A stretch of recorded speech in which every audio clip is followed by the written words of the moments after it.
ડુંગળીના પરોઠા બનાવવા માટે 2 ડુંગળીની ઊભી ચિપ્સ કરી લીધી છે, 1 ચમચી આદુની પેસ્ટ, અડધી ચમચી ધાણા જીરું, 1 ચમચી મરચું, અડધી ચમચી હળદર, 1 ચમચી બેસન, અડધી ચમચી ગરમ મસાલો, સ્વાદ અનુસાર મીઠું મિક્સ કરી લેવાનું છે. પહેલાં આપણે લીલા ધાણા એડ કરવાના છે.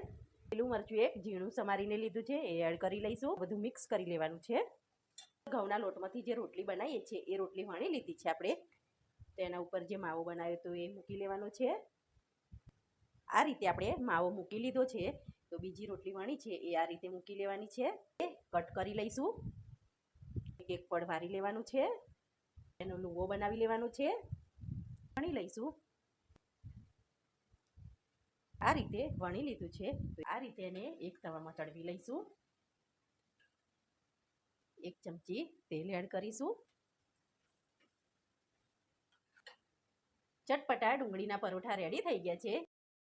ડુંગળીના પરોઠા બનાવવા માટે 2 ડુંગળીની ઊભી ચિપ્સ કરી લીધી છે, 1 ચમચી આદુની પેસ્ટ, અડધી ચમચી ધાણા જીરું, 1 ચમચી મરચું, અડધી ચમચી હળદર, 1 ચમચી બેસન, અડધી ચમચી ગરમ મસાલો, સ્વાદ અનુસાર મીઠું મિક્સ કરી લેવાનું છે. પહેલાં આપણે લીલા ધાણા એડ કરવાના છે.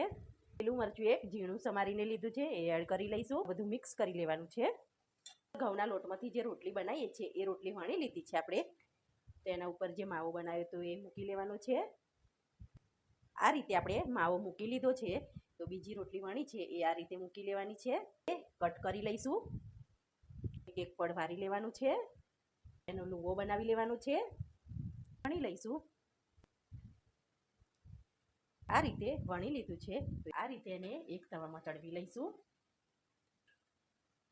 1 ચમચી તેલ એડ કરીશું. ચટપટા ડુંગળીના પરોઠા રેડી થઈ ગયા છે.